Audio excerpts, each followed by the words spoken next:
Hello friends, welcome back to my channel. আশা করি সবাই ভালো আছো, আমিও খুব ভালো আছি। তাহলে চলে আসি কালকের যে লাইভটা হলো। আশা করি সবাই তোমরা দেখেছো। সেই লাইভ সংক্রান্ত কিছু কথা বলবো এবং অবশ্য করে আজকেরও কিছু জিনিস যেটা চোখে পড়লো এবং সেই সংক্রান্ত মানে আইন সংক্রান্ত, মানে কোর্ট সংক্রান্ত, অর্থাৎ হাইকোর্ট সংক্রান্ত কিছু কথা এখানে যেটা দেখলাম সেটা নিয়ে কিছু কথা জাস্ট আলোচনা করবো। দেখো, কালকের লাইভে তোমরা নিশ্চয়ই দেখেছো যে স্ট্রিম লাইভটা হয়েছে, যেখানে আমাদের দিদি এসেছিলেন মানবাধিকার কমিশনের। সেই লাইভে কি হয়েছে না হয়েছে, হ্যাঁ অবশ্য করেই যে লাইভের উদ্দেশ্যটা ছিল এক, কথাবার্তা হলো আরেক, যাই হোক, কিন্তু জিনিস ঘটলো আরও, মানে অবাক করা কিছু কাণ্ড কারখানা যেগুলো দেখলাম। যাই হোক, সেই উদ্দেশ্য অনেক কিছু নিয়েই একটা লাইভ শুরু হয়, কিন্তু শেষমেশ মাঝখানে অনেক কথা ভেতরে ঢুকে আসে, তারপর শেষ পর্যন্ত আরেকটা জিনিসে গিয়ে শেষ হয়। এগুলো হতেই পারে, কিন্তু যেটা ঘটলো, যেটা দেখলাম সেটা কি, সেটা হলো মোটামুটি আমি যা বুঝলাম কয়েকজনকে এখানে প্রথম থেকে টার্গেট করা হয়েছিল। মানে কেউ বা কারা টার্গেট করেছিল, মানে তোমার যে এই কয়েকজন মোটামুটি ফেমাস, মোটামুটি যাদের নাম মোটামুটি লোক জানে, হ্যাঁ, রিনাউন্ড পার্সন হিসেবে, সে মহিলাই বলো পুরুষ বলো, এরকম কয়েকজনকে চুজ করে নেওয়া হয়েছিল, যারা কিনা কিছুটা হলেও ওয়াইটিতে একটু পাওয়ারফুল। অর্থাৎ এদের কথা লোক শোনে, এদের কথা লোক গেলে, এবং সর্বোপরি এদের কথা লোক বিশ্বাস করে। এর মধ্যে মোটামুটি দু তিনজনকে তো আমি করায়ত্ত করে ফেলেইছিলাম, কিন্তু মানে যার উদ্দেশ্যে এগুলো বলছি তোমরা ধারণা করে নিও, ডাইরেক্ট তো বলা যাবে না, সেই জন্য বলবো না। আর বাকি কয়েকজন কিছুদিন হলেও বাকি ছিল, যারা কিনা ঠিক মানে আশি আশি করেও আসছিল না। তা তার জন্য কিছু তোমার মানে কি বলবো, তার জন্য কিছু কৌশল তৈরি করা হলো। মানে এইভাবে এদেরকে বোঝাবো যে আমি কি চাইছি বা তোমাদের কি করা উচিত। অর্থাৎ যারা আমার সঙ্গে যোগাযোগ করে ফেলেছে অলরেডি, তারা বাদ দিয়ে যাদের আমি বলছি বা যাদের আমি চাইছি, যারা আমার সাথে এখনও আমার চাহিদা অনুযায়ী যোগাযোগ করনি, তারা খুব তাড়াতাড়ি যোগাযোগ করো, না হলে আমি এই স্টেপ নেব। অর্থাৎ যখন সোজা কথা, ভালো কথায় বা হাত বুলানো কথায় কাজ হলো না, তখন শুরু হলো ধমকি, হুমকি, ভয় দেখানো। মানে এইবার যদি তোমরা এই জিনিসগুলো না করো, তাহলে এবার আইনের কাছে যেতে হবে, মানে আইনের দ্বারস্থ হতে হবে। অর্থাৎ আমি তোমাদের হ্যারাস করব, এটাও তো এক ধরনের ধমকি। ধমকি কিনা, মানে ভয় দেখানো। মানে আমি এখানে চাইছি আমি ওয়ান অ্যান্ড অনলি থাকবো, যে কিনা এই বাংলা কমিউনিটির কন্ট্রোভার্সির দুনিয়াটাকে কন্ট্রোল করবে।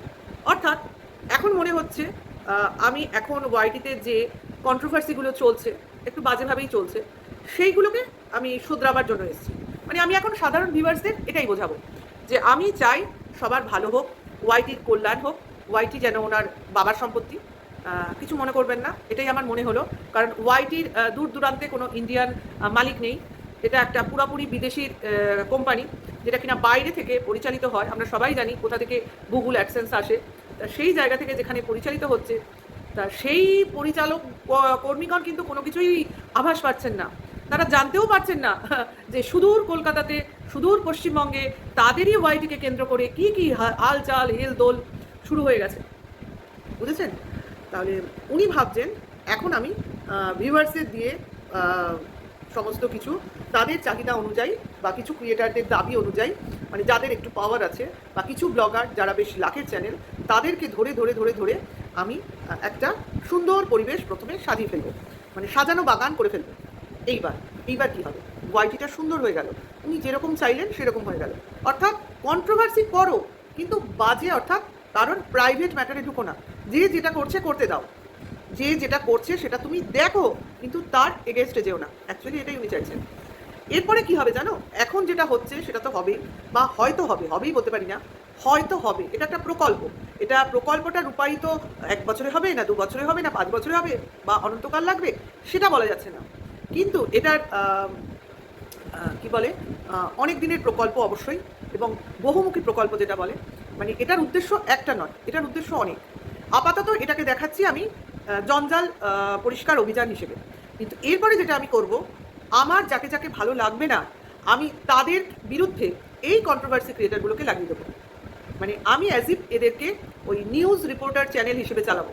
মানে আমার এগেনস্টে যারা থাকবে, তাদের আমি এই কন্ট্রোভার্সির মাধ্যমে পুরো নাঙ্গা করে দেবো, তাদের একদম হুলিয়া বিগড়ে দেবো।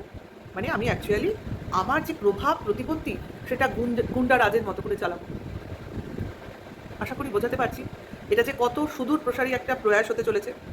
আদৌ এটা রূপায়িত হবে কিনা আমার জানা নেই, কিন্তু এটার উদ্দেশ্যটা অনেক দূর অবধি ছড়ানো। জানি না কতদূর কি হবে। অলরেডি কয়েকজন তো এর মধ্যে ঢুকে গেছে, কিছু লোক ঢোকার ভান করছে।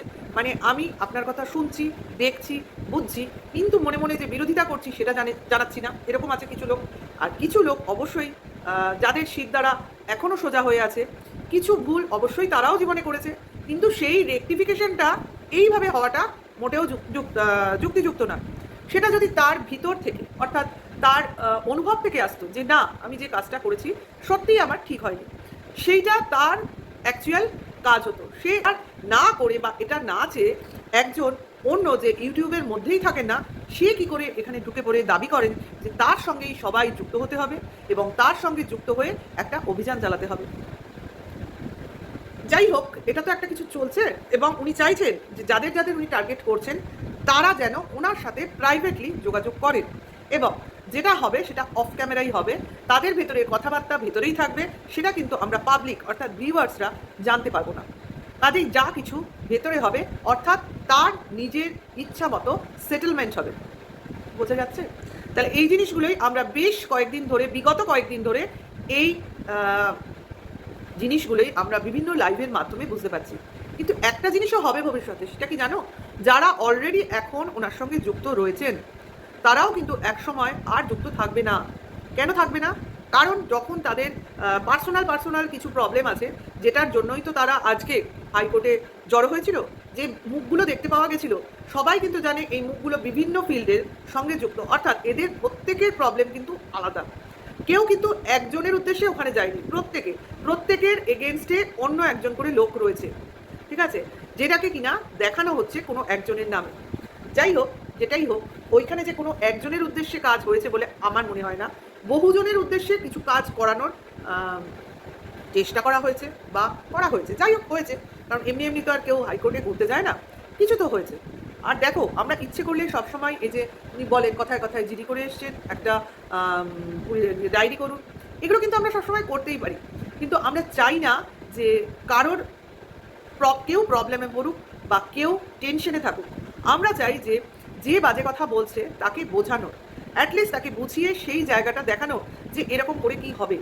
সেই জায়গা থেকে সে যদি রিয়েলাইজ করে না, আমার কাজটা ঠিক হচ্ছে না, আমি কিছু লোককে হার্ট করছি, আমি কিছু লোকের অভিশাপ কুড়াচ্ছি, আমি আমার ভবিষ্যৎ প্রজন্মকে বিপদে ফেলছি, এই জিনিসগুলো রিয়েলাইজেশনের প্রয়োজন আছে, নাকি তাকে আবার পাল্টা আক্রমণ করে তার রাগটা, তার হিংসাটা বা তার বদ মেজাজটাকে বাড়িয়ে দেওয়ার প্রয়োজন আছে? এই জিনিসগুলোই তো এগুলো চলছে, ঘাত প্রতিঘাত। কেন কখনো আমরা বলি না যে কেউ আমাকে মারতে আসলে কেন মারছো, কারণটা কি? মারার তো একটা কারণ থাকবে। আমাকে যে গালাগালি দিচ্ছ, সে কারণটা কি গালাগালি দেওয়ার? আমি কাউকে সাপোর্ট করছি, এটা আমার দোষ? কারণ আমি কারোর ব্যক্তিগত আত্মীয় নই, তাকে আমি না চিনি না জানি, অন ক্যামেরা বসে দেখছি। আমি যখন দেখছি একটা নিরীহ মেয়ে, তার বিরুদ্ধে গোটা ওয়াইটি বমি করছে, ইভেন তার স্বামী শ্বশুরবাড়ি যারা কিনা 5 বছর ধরে তার পাশে ছিল, তারা পর্যন্ত মুখ ফিরিয়ে নিয়েছে। যে মেয়েটার যা ছিল সমস্ত কিছু ত্যাগ করে চলে এসছে, সঙ্গে তার ছেলেটাকেও সে পায়নি, সেই মেয়েটা অসহায় ছাড়া কি? তার সঙ্গে জুড়ে দেওয়া হয়েছে একটা পরপুরুষের নাম, যদিও সেই মেয়েটা বোকার মতো তাকে বলেছে সে তাকে ভালোবাসে। আমি আজকে বলছি কোনোদিনও টিনা কাউকে ভালোবাসেনি, কোনো দিনও না, এটা আমার বিশ্বাস। এবার জানি না আমি কি বলছি, ঠিক বলছি না ভুল বলছি, আমি বলছি।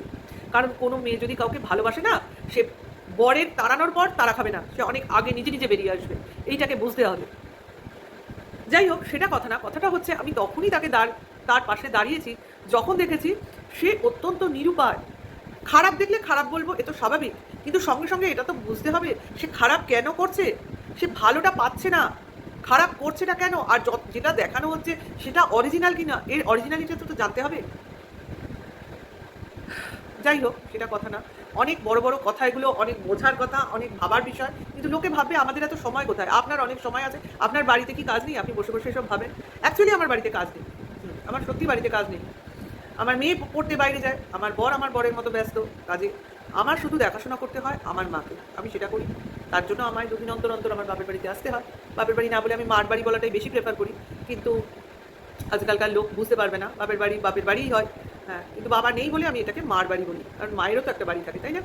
হ্যাঁ, যদিও বাবা থাকতেন তাহলে বলতাম আমার বাবা মার বাড়ি, আমি কখনো বলতাম না ওরকম সিঙ্গেল টাইপ, সিঙ্গুলার করে আমি বলি না। যাই হোক, আমি মার কাছেই আসি, মাঝে মাঝে দেখাশোনা করি। আমার মা ভীষণ স্বাধীন চেতা, সে তার মতো একা থাকতে খুব ভালোবাসে, কিন্তু আমি তো মেয়ে, আমাকে তো দৌড়ে দৌড়ে আসতেই হয়।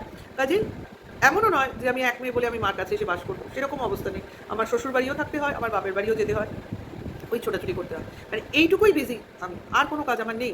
কাজে আমি মনে করেছি আমি জীবনের 50টা বছর তো কাটিয়ে ফেলেছি, সংসারকে দিয়েছি, এডুকেশন করেছি, ছেলে তো নেই আমার, মেয়ের ভবিষ্যৎ তৈরিতে কাজে লাগিয়ে দিয়েছি।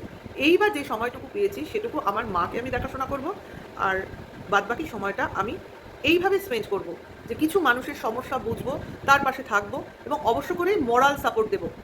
হ্যাঁ, আমি সশরীরে সেখানে যেতে পারবো না, তার পাশে দাঁড়াতেও পারবো না, আমার যেটা থাকবে তার পাশে থাকবে আমার মোরাল সাপোর্ট। হ্যাঁ, এইটুকুই আমি তাকে দিতে পারি, যেটুকু আমার ক্ষমতা। কাজে আমি এই কারণেই টিনার পাশে আছি যে যতই আমাকে বলো, আমি শেষ দিন অবধি থাকবো, যতদিন না ওর ছেলেকে কাছে পাচ্ছে। যেদিন থেকে ও ছেলেকে কাছে পাবে, আমার থাকার আর কোনো প্রয়োজনই নেই। ও ওর মতো করে লড়াই করতেই পারবে, আমি আমার মতো নর্মাল কন্ট্রোভার্সি করে যাবো। এই মরাল সাপোর্টটা আমার মনের জোর, যেটা আমি ওকে দিতে পারছি। ঠিক আছে, তবে আজকে যেটা হলো, হাইকোর্ট, অমুক কোর্ট, হেন কোর্ট, তেন কোর্ট দেখিয়ে, এটা হাস্যকর একটা জিনিস হলো। এইভাবে কোনো সমস্যার সমাধান কোনোদিনও হয়নি, আর এত বড় প্ল্যাটফর্মে তো হওয়াই সম্ভব না। আমাদের রাজনীতিতে কোন চেঞ্জ এসছে ভাই? এত তো দুর্নীতি হচ্ছে, এত তো রাজনীতি হচ্ছে, এত তো অন্যায় হচ্ছে, এত অবিচার হচ্ছে, কোনো কিছু হতে পারছে? হাজার কোর্ট, হাজার district court, high court, supreme court নাজেহাল হয়ে যাচ্ছে। এত সহজ না কোনো কিছুটা করা। আর সব থেকে বড় কথা, মনোবল ভেঙে দেওয়া। আমি তো আমার ভাইটার উদ্দেশ্যে বলবো, অবশ্য করে মনোবলটা কখনো ভেঙো না, অবশ্য করে। কারণ কেউ তোমার পাশে থাক আর না থাক, তোমার ফ্যামিলি তোমার পাশে আছে, অবশ্য করে তোমার উইল পাওয়ার তোমাকে সবসময় সাপোর্ট করবে। আমরা দূরে থেকে কি করতে পারি ভাই? হ্যাঁ, যেটা করতে পারি সেটা হলো তোমাকে সৎ পথে থাকতে সৎ পরামর্শ দিতে পারি, যে তুমি এখন যেটা আছো একদম ঠিক আছো। মানুষ কি আগে বাজে কাজ করলে পরে ভালো কাজ করতে পারে না? তাহলে দস্যু রত্নাকর কেন ছিল বলো তো? কাজেই ওই জিনিসটা, ওই গল্পটা কোনো কোর্টেই খাবে না। ওটা যেটা দেখাচ্ছে, ভয় দেখাচ্ছে, এবং তোমার পাত্তা না দেওয়ার ফল এটা, তোমার উপর, টিনার উপর, এটা হচ্ছে রাগ। উনি যাকে ডেকেছেন তারা ওকে সমাদরে আতিথেয়তা করেনি, এটা ওনার বড্ড মানে লেগেছে। কাজেই এটাকে কি বলে বলো তো? এটাকে বলে আত্মসম্মান। কাজেই সেলফ রেসপেক্টটা অবশ্য করেই থাকা উচিত। হ্যাঁ, অবশ্যই কাউকে অসম্মান করে নয়, তাকে প্রাপ্য সম্মান অবশ্যই দেওয়া হবে, কিন্তু উনি যেটা চাইছেন সেটা অত্যাধিক ওনার ডিম্যান্ড, এই ডিম্যান্ডটা মেনে নেওয়া সম্ভব না। আমি হলেও মানতে পারতাম না, কারণ আমরা প্রত্যেকেই স্বাধীন ভারতের স্বাধীন নাগরিক। আমাদের ইচ্ছার উপর কেউ কখনো তার হস্তক্ষেপ করতে পারে না, ছড়ি ঘোরানো তো দূরের কথা। তাহলে এটুকুই বলার ছিল। অনেকে অনেক জিনিস দেখাচ্ছে, অনেকে অনেক কিছু করাচ্ছে, আসল গল্পটা কিছু অন্যই হবে। কাজে এইভাবে কোনোদিনও কাউকে কোনোভাবে ভয় পাওয়ানোর চিন্তা করাটাও মূর্খামি। তাহলে ভিডিওটা বাড়াচ্ছি না, অবশ্য করেই এটা চলতে থাকবে। বহুমুখী পরিকল্পনা আমি ঠিকই বলেছি, আর পঞ্চবার্ষিকী পরিকল্পনা তো অবশ্যই। ওয়েট করুন, নেক্সট ভিডিওর অপেক্ষা করো। ভালো লাগলে লাইক, কমেন্ট, শেয়ার করো, এবং অবশ্য করেই আবার দেখা হবে। Bye, tata.